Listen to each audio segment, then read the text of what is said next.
औज़ुबिल्लाहिमिनश्शैतानिर्रजीम बिस्मिल्लाहिर्रहमानिर्रहीम। मेरा नाम है मोहम्मद अली और आप देख रहे हैं प्रोग्राम दो टोक। नाजरीन, गुज़िश्ता रोज़ मेरे प्यारे प्राइम मिनिस्टर वज़ीर आज़म इमरान अहमद खान नियाज़ी साहब कराची तशरीफ़ लाए।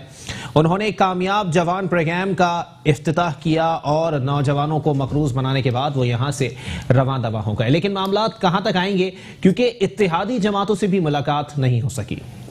आज इत्तेहादी जमातों के जो रहनुमा हैं वो भी पहले जो है वो मायूस थे और अब भी मायूसी झलकती हुई दिखाई देती है। आज खालिद मकबूल सिद्दीकी साहब जो कि एमकेएम पाकिस्तान के कन्वीनर हैं, उनकी जानिब से वाज़े तौर पर कहा गया कि हम इमरान अहमद खान नियाज़ी साहब की इज्जत को अजीज समझते हैं अपने लिए, लेकिन एमकेएम पाकिस्तान को अवाम की खिदमत करने के लिए किसी भी वजारत की जरूरत नहीं है। यह बयान अगर सियासी तनाजुर में ढाल लिया जाए तो ये अच्छा ऑप्शन या अच्छा सिग्नल जो है वो एमकेएम पाकिस्तान की जानिब से नहीं दिया गया। दूसरी बात यह कि पाकिस्तान पीपल्स पार्टी और पाकिस्तान तहरीक इंसाफ के रहनुमाओं के अंदर कुर्बतें बढ़ती हुई दिखाई दे रही हैं। कल तक जो मामलात अदालतों की नजर होने वाले थे आईजी सिंध के हवाले से, वो आज जो है वो खुश असलूबी से हल हो गए। उसकी वजह क्या सामने आई है कि आज पंजाब के अंदर भी पाकिस्तान तहरीक इंसाफ के रहनुमा जनाब मोहतरम फयाजुल हसन चौहान साहब और जनाब मोहतरम सेनेटर पाकिस्तान पीपल्स पार्टी के उनकी जानिब से जो है वो मुश्तरका मीडिया टॉक की गई और उन्होंने एक दूसरे के हवाले से चुटकुले भी छोड़े, मामलात भी अच्छे रहे, लेकिन मामलात इसी जानिब आ रहे हैं कि शायद मुतनाज़ा सियासत जो एक तनाज़ात का शिकार थी पाकिस्तान की सियासत, वो ख़त्म होने जा रही है। सईद गनी साहब की जानिब से भी आज वाज़े तौर पर कहा गया है कि आज जो है अगर एमकेएम पाकिस्तान हमारे साथ चलना चाहती है तो वो बिल्कुल चल सकती है, हम उनको वेलकम करेंगे। लेकिन यहाँ पर मामलात चाहे पाकिस्तान तहरीक इंसाफ की जानिब से सामने आए या एमकेएम पाकिस्तान की जानिब से सामने आए, उन दोनों जमातों की जानिब से यही कहा जाता है कि अगर आप एमकेएम पाकिस्तान को वजारतें देना चाहते हैं तो पहले आप बल्दियाती क़यादत को जो है वो बाइख्तियार बना दें तो ज्यादा सही है। बनिस्बत पूरा घर देने के एक कमरे पे अगर वो इस्तिफादा हासिल करना चाहते हैं तो बिल्कुल करें। और मेयर कराची की सीट भी कोई छोटी सीट नहीं है, अगर उस पर एमकेएम का बंदा बैठा हुआ है तो उसको इख्तियारात देना भी सिंध हुकूमत की जिम्मेदारी है। कराची की सियासत भी एक नए रुख की जानिब जाती हुई दिखाई दे रही है। कहीं से आवाजें आती हैं कि एमकेएम के अंदर एक बड़ा फॉरवर्ड ब्लॉक बनने वाला है। कुछ लोग कहते हैं कि एमक्यूएम खत्म होने वाली है, कुछ लोग कहते हैं कि दुबई के अंदर एक फॉरवर्ड ब्लॉक बन गया है, जबकि कुछ लोग ये भी कहते हुए दिखाई देते हैं कि ये तमाम लोग इकट्ठे होने वाले हैं। बल्दियाती इंतखाबात से पहले बहुत सारी चीजें खुलकर सामने आ जाएंगी, लेकिन अगर ऐसा है तो फिर आज पाक सरजमीन पार्टी, मुत्तहिदा कौमी मूवमेंट पाकिस्तान और अवामी नेशनल पार्टी के कारकुनान की बहुत बड़ी तादाद ने सईद गनी साहब के हाथ पर सियासी बैत की है और आज उन्होंने शमूलियत इख्तियार की है पाकिस्तान पीपल्स पार्टी के अंदर। मामलात किस जानिब जाएंगे, क्योंकि वजीर आला और वजीर आजम इमरान खान साहब की जानिब से एक मुत्तफिक फैसला किया गया है मुश्ताक महर साहब के हवाले से, और जराए बताते हैं कि जल्द उनका नोटिफिकेशन आईजी सिंध के हवाले से जारी कर दिया जाएगा। और मुश्ताक महर जो हैं, जो पहले कराची पुलिस चीफ रह चुके हैं, वो फिर आईजी सिंध के ओहदे पर तैनात कर दिए जाएंगे। इस मामले पर बर्फ पिघलती हुई दिखाई देती है और माजी में ऑपोजिशन जमातों की जानिब से इस तमाम तर मामले को लेकर जो जबान इस्तेमाल की जा रही थी, जो इकदामात करने की बातें की जा रही थी, इस मामले को अदालत ले जाने की बातें की जा रही थी। हलीम आदिल शेख साहब ने तो यहां तक कह दिया था कि इनको आसिफ शेख, एजाज शेख या फिर गुलाम हैदर जमाली जैसे पुलिस अफसरान चाहिए, इनको सही मानों में कलीम इमाम जैसा ऑनेस्ट पुलिस अफसर नहीं चाहिए। इसी पर बात करेंगे। हमारे साथ पाकिस्तान तहरीक इंसाफ से मौजूद हैं मुसरत शाह साहिबा, बहुत शुक्रिया दी, आपने अपना कीमती वक्त इनायत किया। जबकि उनके साथ तशरीफ रखते हैं ऑल पाकिस्तान मुस्लिम लीग से आपका ताल्लुक है एडवोकेट फरहान अहमद साहब, बहुत शुक्रिया फरहान भाई, आपने भी अपना कीमती वक्त इनायत किया। अदी, गुफ्तगू का आगाज मैं आपसे करूंगा क्योंकि विफाकी हुकूमत आपकी मौजूद है। अदी, बताइएगा क्या वाकई बर्फ पिघलती हुई दिखाई दे रही है? अगर आईजी सिंध की तब्दीली का मामला जेर गौर है तो उस पर आप लोगों ने भी इत्तेफाक कर लिया है कि हाँ जी, अगर सिंध हुकूमत कह रही है तो सही कह रही है। देखें, अगर ऐसी बर्फ जो प्रॉब्लम क्रिएट करे मुल्क के अंदर, वो पिघलनी ही चाहिए। और मैं समझती हूँ कि अभी जो इम्प्रेशन क्रिएट किया जा रहा है कि पाकिस्तान तहरीक इंसाफ और पीपी के दरमियान जो है बहुत अच्छा जो है ना माहौल क्रिएट हो रहा है, तो I think that is the very good sign for everybody. क्योंकि बल्दियाती इलेक्शन भी आ रहा है और फिर आईजी सिंध का जो इशू लेके सब बैठे हुए हैं। तो आईजी के इशू को देखें, सिंध वाले ऐसे तो रिजॉल्व कर नहीं सकते क्योंकि ये डोमेन सिंध का है भी नहीं, ये फेडरल रिस्पॉन्सिबिलिटी है। और अगर हम देखें तो इंटर प्रोविंशियल एग्रीमेंट ऑफ 1993 के तहत ये कैबिनेट की रिस्पॉन्सिबिलिटी है कि वो सिर्फ सिंध से नाम तो ले सकती है कि ये आप नाम दे, जी जी, तजवीज़ ले सकते हैं, बिल्कुल। डिसीजन जो लेना है वो तो फेडरल ने ही लेना है, मगर जो नाम इन्होंने दिए हैं अब वो फेडरल उस पर भी एग्री नहीं कर रही। कुछ मतलब इनके इश्यूज थे। पहले इन्होंने कहा कि एडिशनल आईजी को फिलहाल जो है ना रिस्पॉन्सिबिलिटी दी जाए, जो कि मतलब कि एक्सेप्टेबल नहीं था, पॉसिबल ही नहीं था। और फिर इन्होंने जो मुश्ताक महर का नाम दिया है, अभी भी उस पे भी जो है ना मतलब के अवाम शिकार है, अवाम का शिकार है कि मतलब वो क्लियर नहीं हो रहा, शायद वो ना हो 5, क्योंकि उन्होंने तो आज अनाउंस कर दिया कैबिनेट की मीटिंग में 5 नाम दिए गए हैं, जिसमें एक था इनाम गनी का नाम है, मुश्ताक महर का नाम भी है, सनाउल अब्बासी का भी है और कामरान फजल का भी नाम है और एक और नाम भी है। बिल्कुल। तो मे बी इनाम गनी का भी नाम आ सकता है। लेट्स सी कि क्या जो भी हो। देखिए हमें क्या, देखिए जराए से जो खबर आई थी वो 2 लोगों के लिए आई थी, एक कामरान फजल साहब के लिए आई थी और मुश्ताक महर साहब का तो तकरीबन मामला कहते हैं कि हल हो गया। मैं ये समझती हूँ कि हमेशा नाम जो चल रहे होते हैं वो तो आते नहीं है और एक तीसरा नाम निकल के आता है, क्योंकि नाम चलाने वाले भी बीच वाले लोग हैं। बेसिकली डिसीजन जो ले रहे हैं वो इसी तरह तो नाम बाहर नहीं मार्केट में लेके आएंगे कि भाई हमने इसी बंदे को लेके आना है। देखिए अगर आईजी कलीम की हम बात करें तो कलीम इमाम से बेहतर तो कोई बंदा है ही नहीं। अच्छा, इन्हें तो कोई इशू होना ही नहीं चाहिए। सिंध गवर्नमेंट को हमेशा, एडी ख्वाजा के लिए भी इतने सारे इश्यूज थे, हमेशा इन्हें इश्यूज रहे, क्योंकि सिंध में ये चाह ही नहीं रहे, सिंध की गवर्नमेंट चाहती नहीं है कि यहाँ से करप्शन खत्म हो। अच्छा, जिस दिन अगर करप्शन खत्म हो जाएगी तो इनका तो मतलब के किचन कैबिनेट जो है ना, इनकी किचन कैबिनेट वो खत्म हो जाए शायद। तो I think that is the major issue. Let's see. चले फिर सिंध हुकूमत से ही पूछ लेंगे कि मामला क्या है। ब्रेक के लिए मुझे कहा जा रहा है, ब्रेक के बाद पाकिस्तान पीपल्स पार्टी के रहनुमा मेरे साथ मौजूद होंगे, उनसे जवाब लिया जाएगा कि वाकई क्या ऐसे मामलात हैं कि आपको हर आईजी सिंध से कोई ना कोई तहफुजात मौजूद रहते हैं। इस पर जवाब लिया जाएगा। एक ब्रेक के बाद नईम अहमद अवान साहब मेरे साथ मौजूद होंगे।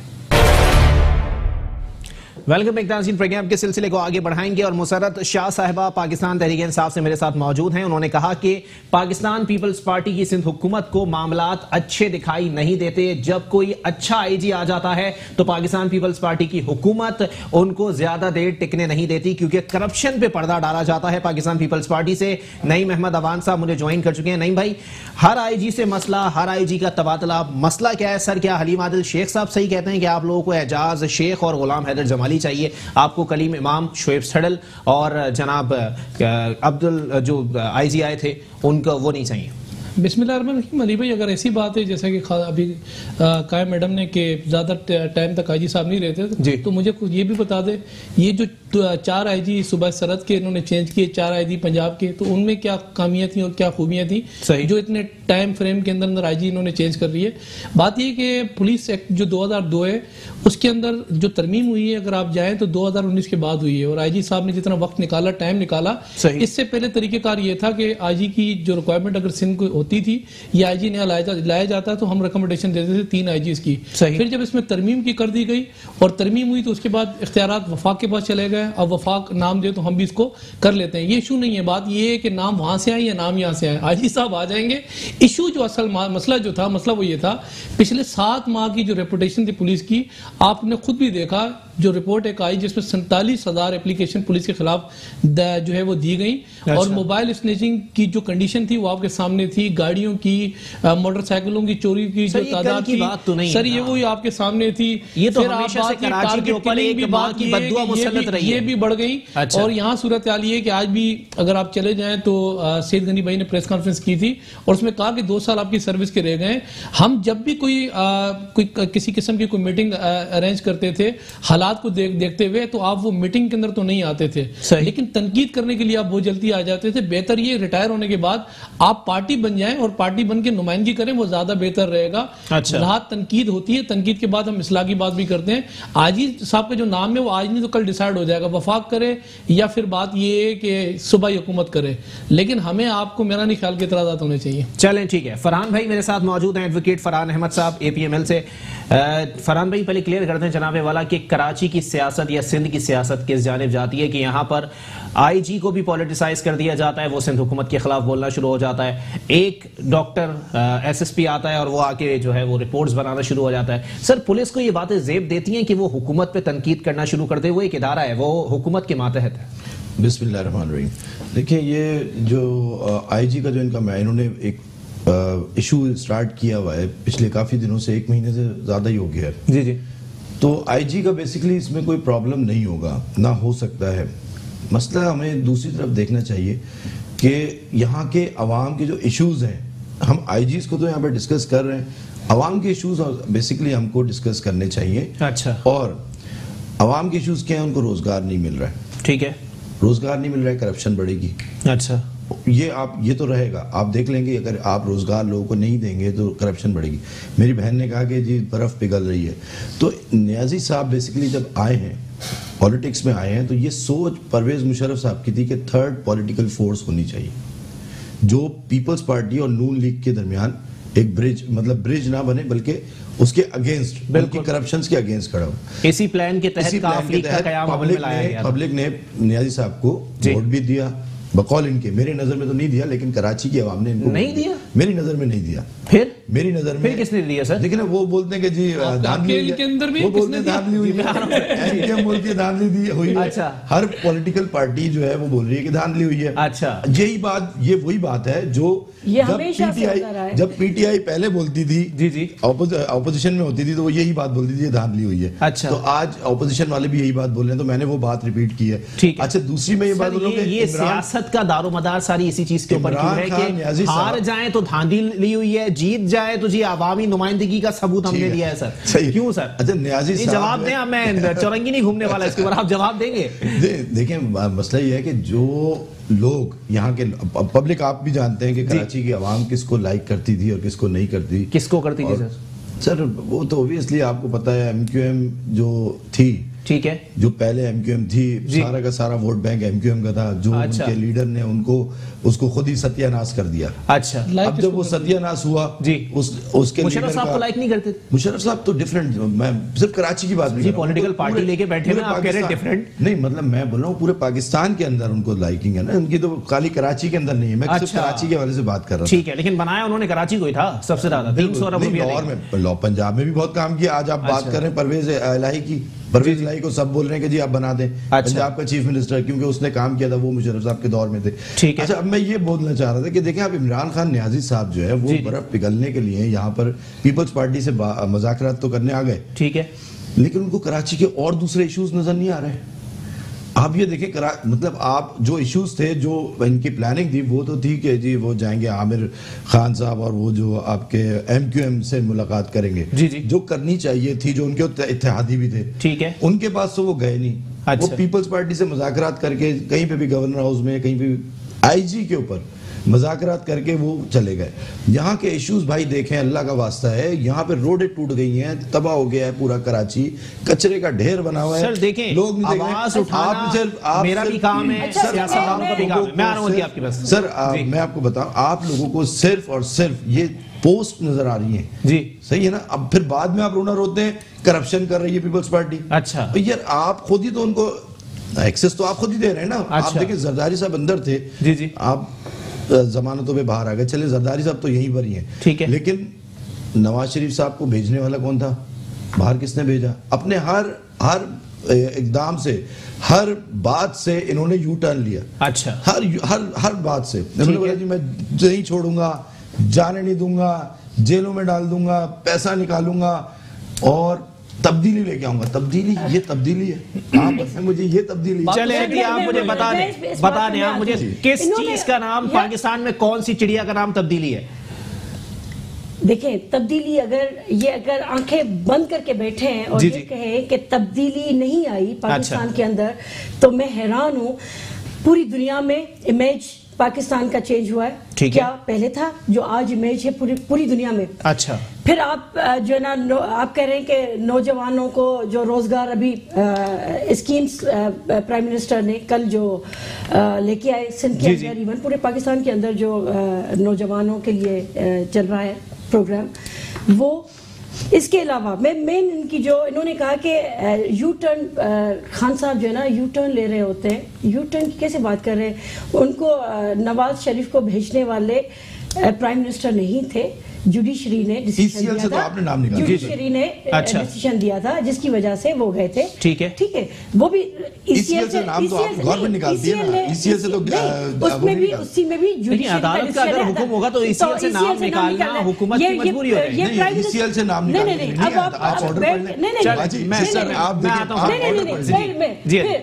नेब किसी को उठा दे, ये प्राइम मिनिस्टर ने उठा लिया। अरे भाई, नेब अगर किसी को उठा रहा है तो आपके इत्तेहादी जो है वही आपके केसेस पुराने खोल के देखे ना, जाके नेब से पूछे। सबसे बड़ा मसला ये है कि आपका नेब या पाकिस्तान का नैब खाली परायों को उठा रहा है, अपनों को नहीं उठा रहा। ऑपोजिशन के लोगों को उठा लेता है, हुकूमत में बैठे हुए लोगों को नहीं उठाता। मैं आज यहाँ पे बैठ के नैब को ये मैसेज दे रही हूँ, अच्छा, लाइव मैसेज दे रही हूँ कि अगर पीटीआई के किसी भी मिनिस्टर या कारकुन के खिलाफ कोई भी अगर केस निकलता है, आज उठा ले। नोटिस ना आ जाए। नहीं, अगर कोई केस निकलता है यार, ये इनके केसेस अपने ही केसेस है, अपने इत्तेहादियों के केसेस, पुराने ही केसेस इनके चलते आ रहे हैं। अच्छा। और इल्जाम लगाया जाता है कि पीटीआई वालों ने केसेस किए हुए। खान साहब के पास इतना टाइम नहीं है कि बैठ के जो है ना इन पे जो है ना केसेस बनाते रहे और इनके लिए जो है ना प्लानिंग करें। अच्छा, खान साहब प्लानिंग कर रहे हैं पाकिस्तान को उठाने के लिए, पाकिस्तान को आगे बढ़ाने की, पाकिस्तान मुल्क के सलाम की खतरे में डालने की। चले नहीं भाई, अब आप इस पे कमेंट करते हैं, इनके पास इतना टाइम नहीं है। नहीं भाई, क्या आप केसेस बनाते फिरेंगे? मैं बताता हूँ, जहाँ बनी गाला में रहते हैं ना, बनी गाला की जो जमीन है 300 कनाल, अभी बात कर लेने दीजिए। एक कनाल 1 करोड़ पे, यानी 3 अरब रुपए की वो जमीन है। मैंने सुप्रीम कोर्ट ने 3 दफा तंबीह दी, खुदा के लिए उसको लीगलाइज कर दो, छोड़ देते हैं। हेलीकॉप्टर केस खुल जाता। बात ये है वो कैसे खुल, मैं आपको कैसे हुआ,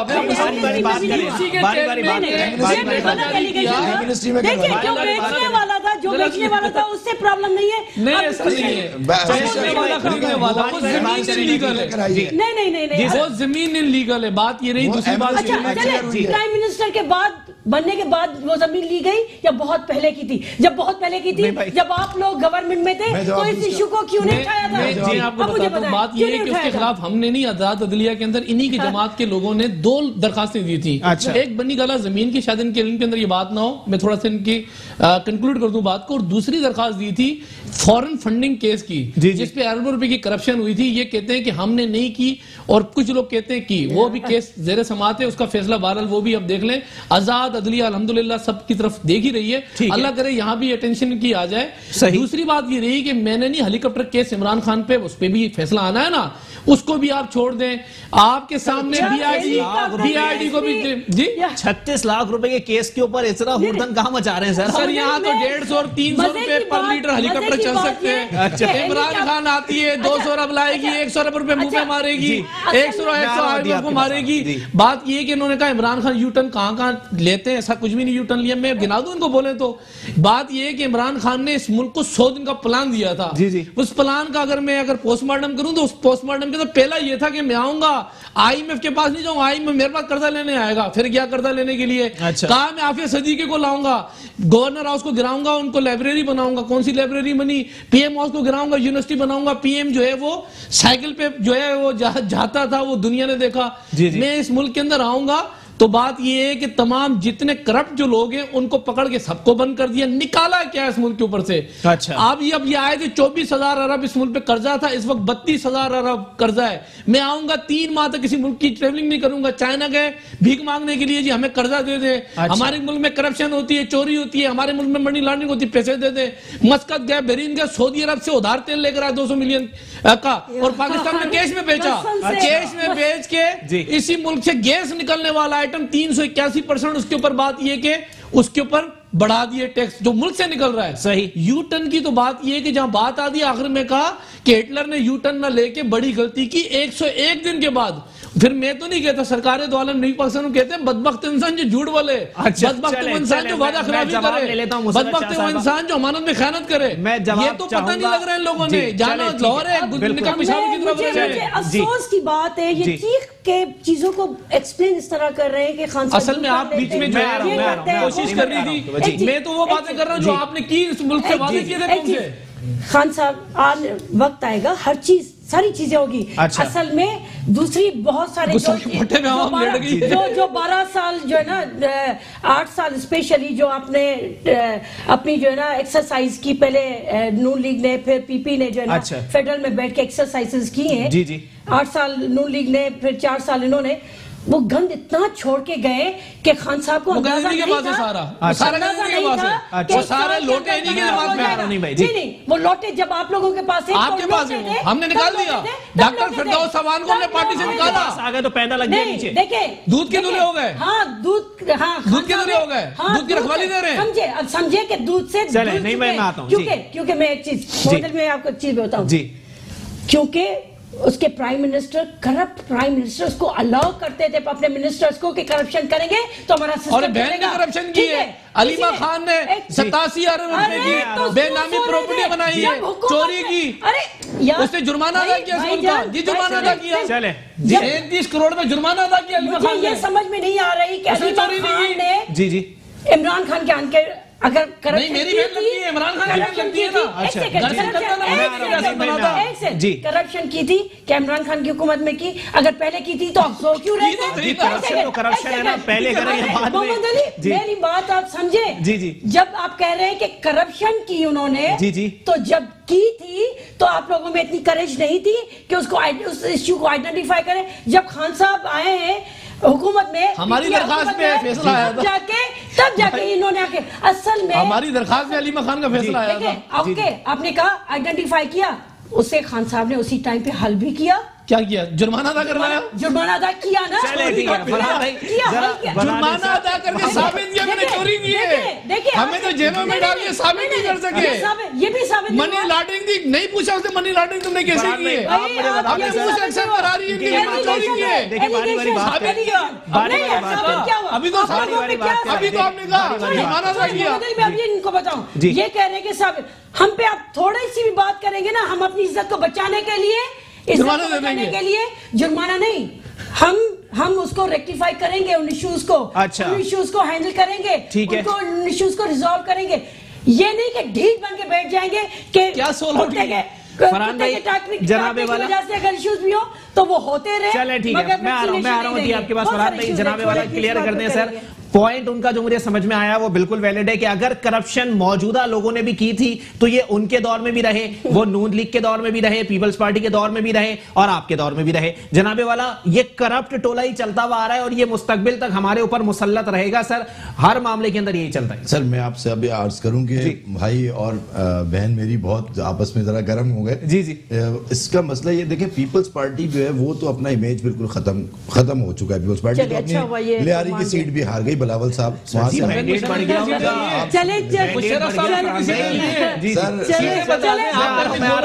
इसके बाद आपकी बारी है सर। आप पूरे पाकिस्तान से सीट नहीं निकाल सके, एक सीट नहीं है इनके पास। पीपल्स पार्टी 3 इलेक्शन के बाद आई है, एक सीट नहीं है इनके पास। इनका इमेज बहुत अच्छा है।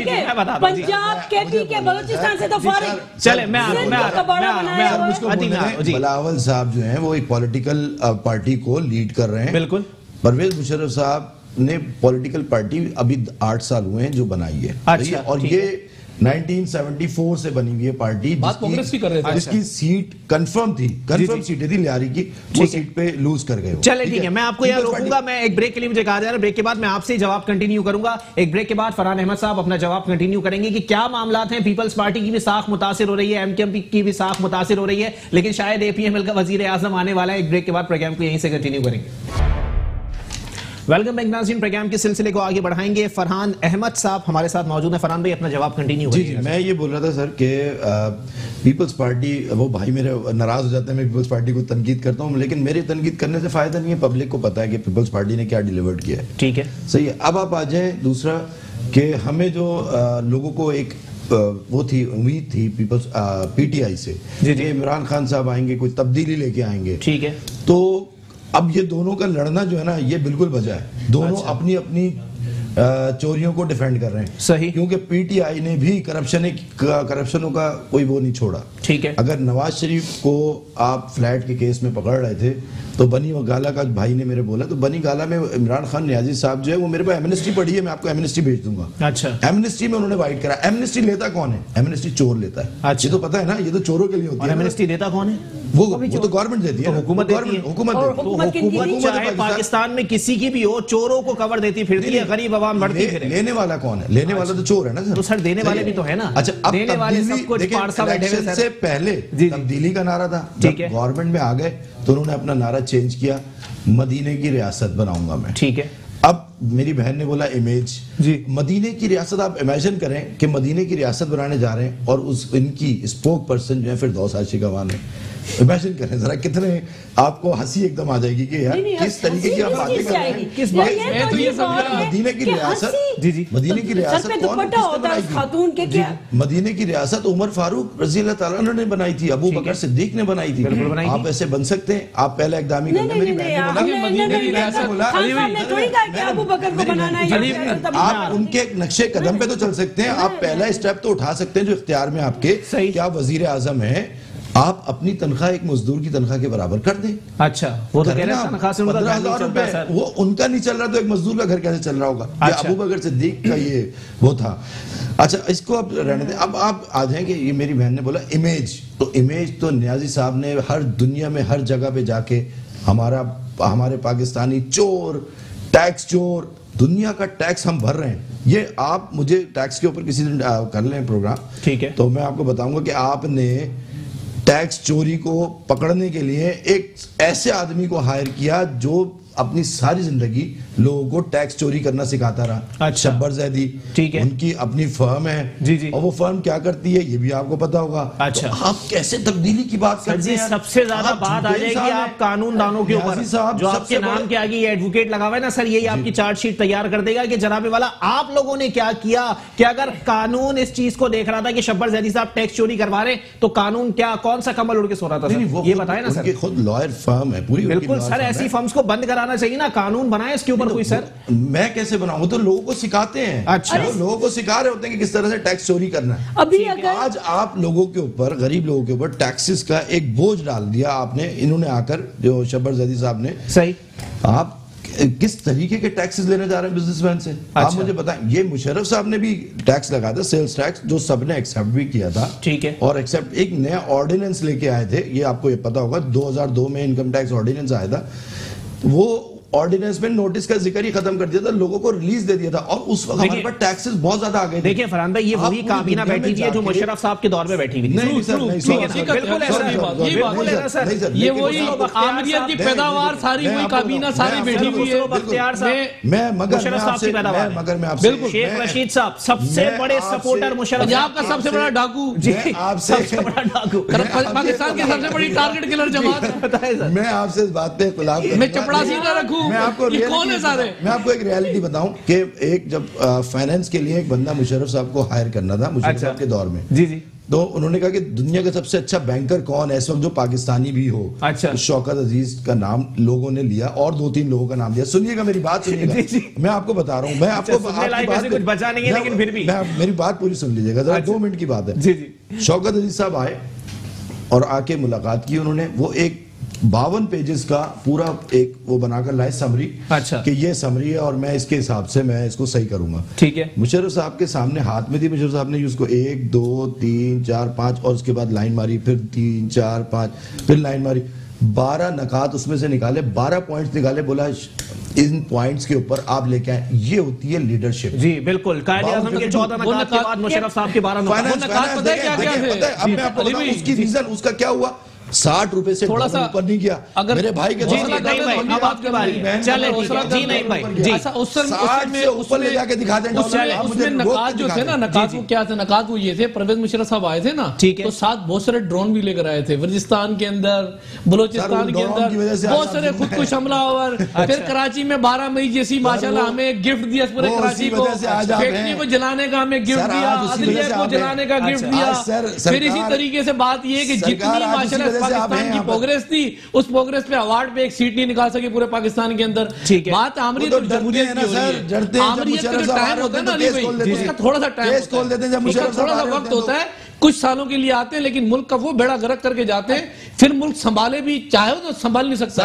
आप इस वक्त भी बात ये कि मिनी आमरीत करके जाते हैं, जो लोग जो वजीर इनकी उस वक्त है, वो इनके टाइम पर भी सारे वही वजीर, इन्हीं के वक्त में सारे वजीर। मैं तो ये बात ये कर रहा हूँ, कितनी अच्छी बात की है कि जमहूरियत में कम से कम जमहूरियत का मौका आपको पिछले 12 साल से मिल रहा है। जितना जनाजा बुरे तरीके से मौजूदा दौर आमरीत है नहीं, जमहूरियत माशाल्लाह लग गया। दाऊद पे अवाम को डाला हुआ है, बाहर की उंगली उठाऊंगा। बुरे तरीके से जनाजा जमहूरियत का सिंध के अंदर इमरान खान ने उठाया है, पाकिस्तान के अंदर इमरान खान ने उठाया है, निकला था। जी जी, इसकी कोई मिसाल कभी कोई मिसाल नहीं बता रहे सर। मिसाल मिली हुई है, सबसे बड़े चैंपियन आप लोग ही बने। मैं बाहर की उंगली उठाऊंगा। बात ये है कि इस वक्त पाकिस्तान के अंदर एक एक बंदे को पता है कि इस वक्त लाने वाले इनको कौन है। एक एक बच्चा बाहर निकले ना, यकीन करें, बस मैं कह रहा हूँ खुद नसीब लोग हैं। बहरहाल ये है कि अब तो बच्चा भी पता है। कल में एक साहब बैठा, पता मुझे क्या कह रहा है, इनको पता कौन लेकर आया, मैं कौन लेकर आया, अस्करी फर्टिलाइजर वाले। मैंने कहा नहीं यार, अस्करी पेट्रोल वाले, पेट्रोल पंप वाले, अस्करी अपार्टमेंट वाले, अस्करी पेट्रोल पंप वाले। मैंने क्या बातें कर रहे हैं, खुदा भगवान यार, ऐसी बातें तो ना कर, ऐसी बातें तो ना करो। इनको सिंध के अंदर, सिर्फ इनको सिंध के अंदर मजबूरी थी इन्हीं की, इन्हें वरना रोते, फिर इतना रोते कि यहाँ पे पूरे पाकिस्तान के अंदर प्रॉब्लम। ये बेसिकली रुलाने के लिए आवाम को आए ना, घबराना नहीं है। गुसल के पट्टे में लिटा दिया आवाम को, उंगलियां बांधना रह गई है पाँव की, घबराना नहीं है। इनमें से किसी भी एक लीडर को बिलावल साहब चले जाएं या सर नवाज साहब चले जाएं या नियाजी साहब का कोई रिप्रेजेंटेटिव एक दिन के लिए बॉर्डर सियाचिन पे जाकर रहकर दिखा दे, मैं उसको मान लूंगा। ये बात मैं आपको बता रहा हूँ, ये जमहूरियत बॉर्डर वाली चलाते रहे ना सारा कुछ, जमहूरियत बिगाड़ती है। बॉर्डरों के अंदर जो ड्रोन मंगवाते हैं ना, ये बॉर्डर के अंदर जो ड्रोन आते रहे, ये सब संभालते रहे। जमहूरियत मुल्क को बिगाड़ती है। और फौजी जब भी आते हैं उनको लग जाएगी। फरहान भाई क्या कर रहे हैं जी, कर दिए, टाइम खत्म हो गया। एलिमेंट से इन्हें थोड़ा सा अगर ये सिंध के बारे में, क्योंकि पूरे पाकिस्तान से तो खारिज है, ये खारिज हो चुके हैं सिंध में आके, पाकिस्तान के 3 साल केपी में हुकूमत करके आए हैं, ये अभी सिंध में खाली बैठे, इंशाल्लाह ताला यहाँ पे भी खात्मा सिंध वालों ने इनको असल में मार दिया लात। 3 सूबों में तो आज मिल गई है, सिंध वालों ने इनको आने नहीं दिया। तकलीफ इनको ये दुख की बात है, नहीं तो होगा ही नहीं, क्योंकि ये चीखते रहेंगे, ये कहेंगे हमने तो ये भी कर लिया, वो भी कर लिया। जो सामने है ना, क्या किया है, हम तो 3 दिन से आ गए, आपने क्या किया? चले, टाइम मेरे पास खत्म हो गया। बहुत शुक्रिया। मुज़र्रत शाह साहिबा मेरे साथ मौजूद थी, नईम अहमद अमान साहब पाकिस्तान पीपल्स पार्टी से, और एडवोकेट फरहान अहमद साहब APML से मेरे साथ मौजूद थे। आप तीनों मेहमानान का बहुत बहुत शुक्रिया। मामलात वहीं आ जाएंगे कि ब्लेम गेम से निकल के चीजें आगे आ जाए तो ज्यादा सही है। लगता है कॉमेडी शोज हो रहे हैं, क्योंकि जो बातें PTI की जानिब से, पीपल्स पार्टी की जानिब से या पाकिस्तान की किसी भी सियासी जमात की जानिब से की जाती हैं, वो इंतहाई मज़ाक़ खेज हैं। खुदा के लिए जमहूरियत आमरीत का राग एक तरफ रखते रहें, आपको कोई मना नहीं कर रहा, लेकिन मामलात जरा आवाम के मसाइल पर भी आ जाएं कि आवाम क्या सोचते हैं। आवाम के मसाइल से शायद किसी को सरोकार नहीं, अगर सरोकार है तो खुदा के लिए इन मजदूरों के आंसू पोंछें जो कि आज भी पत्थरों पर एड़ियां रगड़ रहे हैं। इसी के साथ अपने मेजबान मोहम्मद अली को दीजिए इजाजत। अल्लाह हाफिज।